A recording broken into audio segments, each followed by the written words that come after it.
Assalamualaikum warahmatullahi wabarakatuh.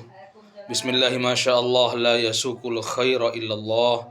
Bismillahirrahmanirrahim. Masyaallah la yasrifus su'a illallah. Bismillahirrahmanirrahim. Masyaallah ma kana min ni'matin faminallah. Bismillahirrahmanirrahim. Masyaallah la haula wala quwata illa billahil aliyil azim. Alhamdulillahi rabbin nas, malikin nas, ilahin nas. Wassalatu wassalamu ala asyrafin nas, Sayyidina Muhammadin habibi wa qurrati a'yunin nas, wa ala alihi wa sahbihi allati ta'aishu fi asri khairin nas, wa ba'du. Para sahabat-sahabat rahimakumullah, ada seorang pemuda yang bertanya kepada saya, Ustadz, apakah mungkin di era teknologi seperti saat ini, di mana generasi muda diserang dari berbagai sisi oleh teknologi yang serba media sosial, apakah mungkin kami yang sudah bergelut dengan teknologi ini, bergelut dengan media sosial ini bisa dikatakan sebagai seorang santri? Katanya begitu. Karena yang kami tahu, yang namanya santri itu adalah mereka yang bergelut dalam sebuah tembok pesantren, berkutat dengan aturan yang sangat banyak sekali, dan mereka 24 jam belajar ilmu agama. Sementara kami berada di luar pesantren, selalu berinteraksi dengan media sosial. Apakah mungkin kami ini bisa tergolong kepada orang-orang pencari ilmu? Singkatnya begitu. Para sahabat rahimakumullah, saya tertarik untuk menjawab hal ini. Tertarik untuk menjelaskan, memang saat ini mau tak mau kita sudah harus mengakui bahwa saat ini kita sudah berada pada sebuah zaman yang berbeda dengan zaman para pendahulu kita.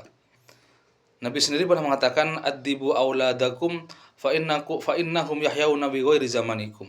Kata Kanjeng Nabi, "Addibu auladakum, didiklah anak-anakmu, fa innahum, karena sungguh mereka yahyauna bi ghairi zamanikum. Mereka itu hidup di luar zamanmu, berbeda dengan zamanmu." Jadi yang betul bahwa Nabi dulu sudah mengantisipasi kepada para orang tua, mengatakan, "Didiklah anakmu karena dia itu akan hidup tidak sezaman dengan zaman yang kamu jalani saat ini." Saat ini real mengatakan bahwa kita sudah hidup di alam media sosial, era teknologi.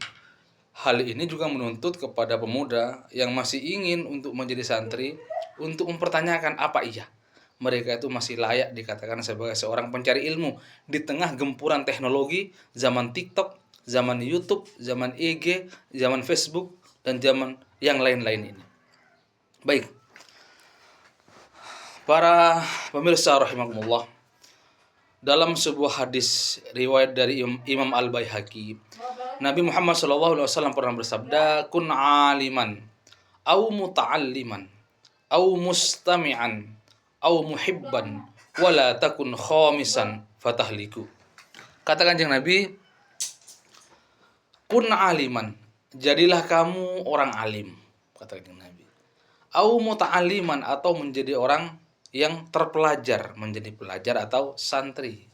"Au mustami'an," atau menjadi orang yang mendengarkan kepada ilmu pengetahuan.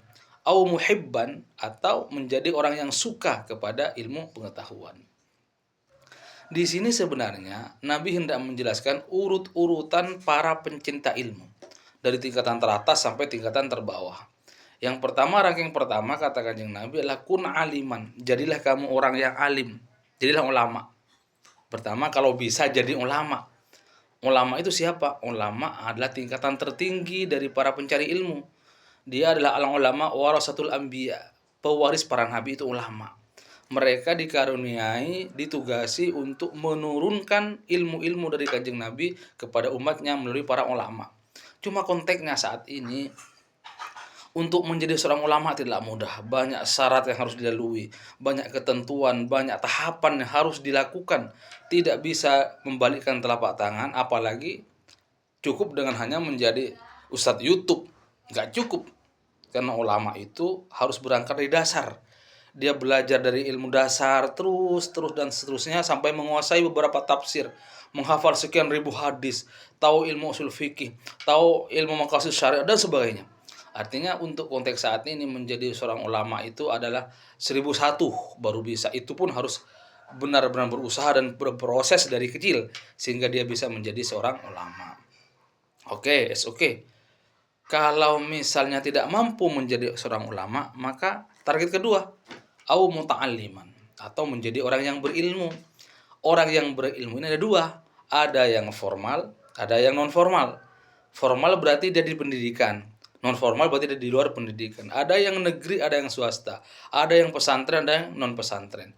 Artinya untuk menjadi seorang pelajar, Anda generasi muda tidak mesti harus terjun ke pesantren. Kalau memang situasinya sudah tidak lagi memungkinkan Anda untuk mondok ke pesantren, maka Anda juga bisa memilih jalur lain, yaitu dengan cara bersekolah di lembaga-lembaga luar pesantren.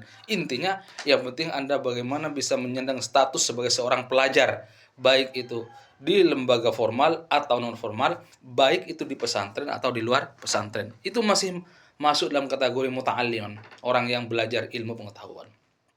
It's okay. Yang kedua, bagaimana kalau tidak mampu? Dia sudah tidak bisa menjadi pelajar, menjadi santri sudah nggak bisa. Apakah masih ada pilihan? Ada. Ada pilihan yang ketiga dari Nabi, yaitu au mustami'an, atau menjadi orang yang mendengarkan ilmu pengetahuan. Paling tidak, ketika kita mengetahui ada sebuah proses transformasi ilmu pengetahuan, ada pengajian, ada ceramahan, ada kajian, ada tausiah, ada apalah yang semuanya bersifat ilmu pengetahuan, paling tidak kita memberi kesempatan kepada indera kita untuk menyimak kajian itu dengan mengabaikan yang lain. Contoh yang saat ini terjadi adalah postingan. Jadi ketika ada pilihan antara postingan keagamaan, hiburan, lawak, hoak, apalah semacamnya, kita memberi kesempatan kepada indera kita untuk menyimak yang keagamaan, yang sifatnya berbau ilmu, yang sifatnya berbau keagamaan, itu yang kita simak, itu yang kita ikuti, itu yang kita dengarkan.